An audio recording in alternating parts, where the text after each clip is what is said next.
దేవునికి వందనాలండి. దైవజనులకు వందనాలు. కూడి వచ్చిన సంఘస్థులందరికీ వందనాలు. సిరియా దేశాన్ని ఒక రాజు ఉన్నాడండి. ఆ రాజు దగ్గర గొప్ప సైన్య సమూహం ఉంది. ఆ సైన్యం అంతటి మీద అధికారం ఇచ్చాడు ఒక సైన్యాధిపతికి ఆ రాజు. ఆ సైన్యాధిపతి బలవంతుడు, ధైర్యవంతుడు, యుద్ధశూరుడు. ఏ దేశం వెళ్ళా అనేక దేశాలు జయించుకుంటూ వచ్చేస్తాడు. అంటే రాజు మాట వింటాడు, రాజుకు లోబడతాడు, రాజు చెప్పినట్టుగా వింటాడు. ఆయన దగ్గర ఉన్న సైన్యం మాట వింటాడు, సైన్యం చెప్పినట్టుగా వింటాడు. అందరికీ లోబడి తగ్గించుకుంటూ జీవించుకుంటూ ఉంటాడు. కానీ ఇంటికి వెళ్ళినప్పుడు చాలా బాధపడుతూ ఉంటాడు. ఈ నయమానుకి శరీరంలో కుష్టి ఉంది. ఆ కుష్టిని చూసుకుని దుఃఖించి ఏడుస్తూ ఉంటాడు. అయితే మా నయమానికి డబ్బు లేదా, ఆస్తి లేదనుకుంటున్నారా ఏంటి?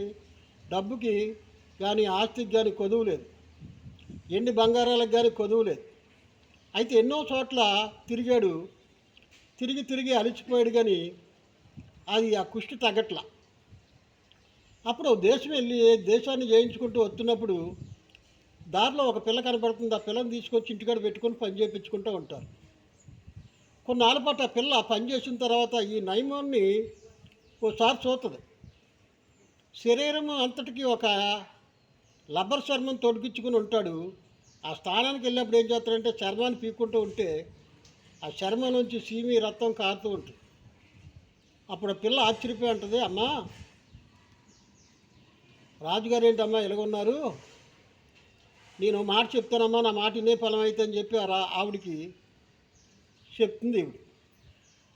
అప్పుడు ఈ పాప మాటలు విన్న ఆ పాప చెప్పిన దాంట్లో యథార్థత ఉంది, నమ్మకం ఉంది, చాలా గొప్పగా చెప్తుందని నమ్మి, సరే అమ్మ రాజుగారిని ఏంటి చెప్పామన్నప్పుడు అప్పుడు అంటుంది, నన్ను ఏ దేశం నుంచి అయితే రాజు తీసుకొచ్చాడో ఆ దేశంలో ఒక ప్రవర్త ఉన్నాడమ్మా, నమ్మకమైన ప్రవర్త, యథార్థమైన ప్రవర్త, దేవుడు ఏర్పాటు చేసుకున్న ప్రవర్త.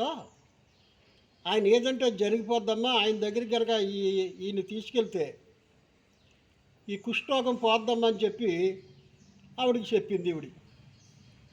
అప్పుడు ఆవిడ మాట విన్నప్పుడే భర్తను కేకేసి అంటుంది, అయ్యా మన దగ్గర ఎండికి కానీ బంగారానికి కానీ ఆస్తికి కానీ కొరువు లేదు, ఎన్నో చోట్ల తిరిగాం అలసిపోయావయ్యా.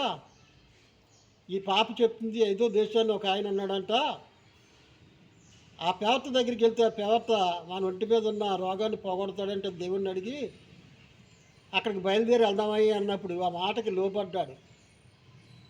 భార్య చెప్పిన మాటకి లోబడ్డాడు. చక్కగా భార్య చెప్పిన మాట విన్నాడు.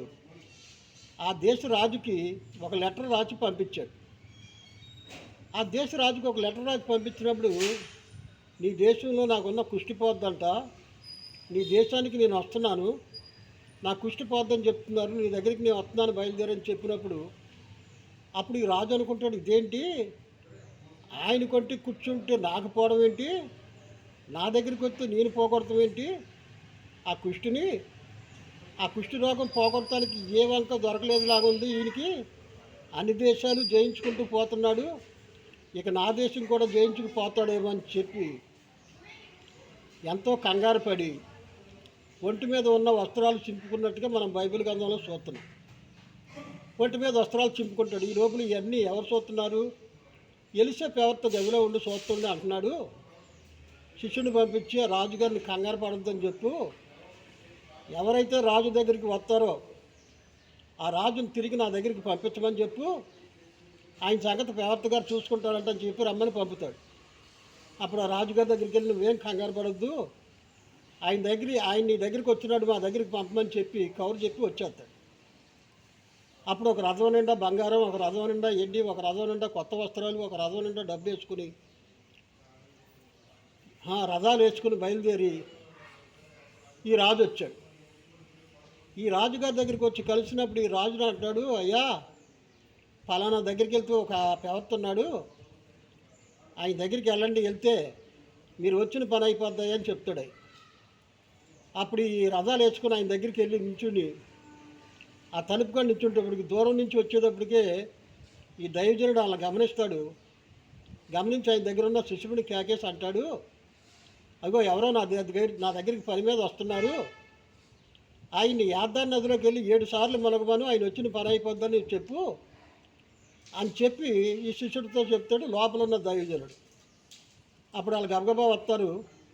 తలుపు దగ్గరికి వచ్చి తలుపు కొట్టబోతుంటే, ఆగండి అయ్యా, దైవజనుడు నాకు ఒక మాట ఇచ్చాడు, ఆ మాట ప్రకారం ఈ తిన్నంగా మీరు వెళ్తే యార్దాన్న తగులుతుంట 7 సార్లు మునిగితే మీ ఒంట్లో ఉన్న కుష్టు పోద్దంటయ్యా అని చెప్పి ఆయన చెప్పినప్పుడు, మా దేశాన్ని నదులు లేవా, మా దేశానికి కాలువలు లేవా, మా దేశాన్ని చెరువులు లేవా, నేను ఇక్కడికి వచ్చి మునిగితేనే ఈ జబ్బు పోతుందా లేకపోతే పోదా అని చెప్పి ఆయన ఏదో తలుపు తీసి బయటకు వస్తాడు, నెత్తి మీద చేసి ప్రార్థన చేస్తాడు అనుకున్నాను. అటువంటిది ఏమీ జరగకుండా ఇలా చేస్తున్నాడు ఆయన అని చెప్పి రథాలు తిప్పుకొని వెనక్కి వెళ్ళిపోతుంటే అప్పుడు ఆయన అంటాడు, అయ్యా నిన్ను ఎండి కానీ బంగారపు కానీ వస్త్రాలు కానీ ధనం కానీ అడగలేదు కదా ఆయన, యార్దాను నదిలోకి వెళ్ళి 7 సార్లు మునగమన్నాడయ్యా, మునిగితే నీ సొమ్మేం పోతుంది, ఎన్నో సంవత్సరాల నుంచి బాధపడుతున్నావు కదయ్యా, ఒక్కసారి వెళ్ళి చూడమన్నప్పుడు అప్పుడు ఆయన మాట విని వెనక్కి తిరిగి 7 సార్లు మునిగేదాకా చూసుకుంటూనే ఉన్నాడు. 7వసారి మునిగేటడికి పసిపిల్లోడు దేహం వలె ఆ శరీరంలో దేహం వచ్చేసింది, మారిపోయింది, పసిపిల్లోడు శరీరంలాగా వచ్చేసింది ఆయన శరీరం.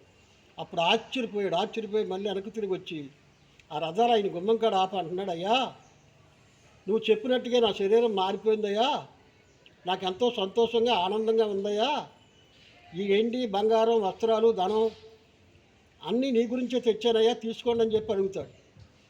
నీ ఎండి వద్దు, నీ బంగారం వద్దు, నీ వస్త్రాలు నీ ధనం నాకేం వద్దు, నువ్వు ఏ రకంగా తిరిగి వచ్చావో ఆ రకంగా నీ దేశానికి తిరిగి నువ్వు వెళ్ళిపోవాయి అని చెప్పినప్పుడు అప్పుడు రథాలు తీసుకుని వెనక్కి తిరిగి వెళ్ళిపోతున్నప్పుడు ఆయన దగ్గర ఒక గైజ్యన్న ఒక శిష్యుడు ఉంటాడు.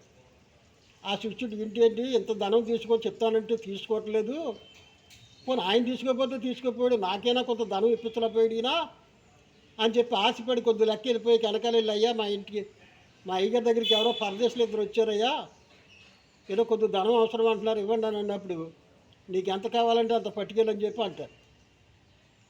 అప్పుడు కొద్ది ధనం పట్టుకెళ్ళమని ఆ 2 మూటలు పట్టుకెళ్ళి ఇంట్లో పెట్టుకుని ఏమీ ఎరగనట్టుకొచ్చి దైవజనుడి దగ్గర నించుంటాడు. అప్పుడు దైవజనుడు కేకేసి అంటాడు, ఇప్పుడు దాకా నువ్వు ఎక్కడికి వెళ్ళావయ్యా అంటే, నేను ఎక్కడికి వెళ్ళానయ్యా, ఇక్కడే ఉన్నాను కదా అన్నాడు. ఇప్పుడు ఆడు ఏ దేశం నుంచి వచ్చాడో నాకు తెలుసు, ఆడి ఒంటికి ఏముందో నాకు తెలుసు, ఆడు ఎక్కడ మునిగుతాడు జబ్బు పోద్దో నాకు తెలుసు, నా దగ్గర ఉన్నవాడు నువ్వు ఎక్కడికి వెళ్ళావో నాకు తెలియదా గయ్యజ్జి అని అడిగాడు.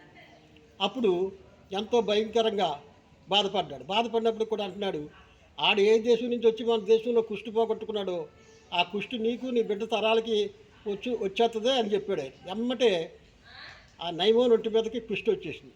ఈ చిన్న వాక్యం దేవుడు దీవించి ఆశీర్వదించి కాచి కాపాడిన గాక. ఆమేన్.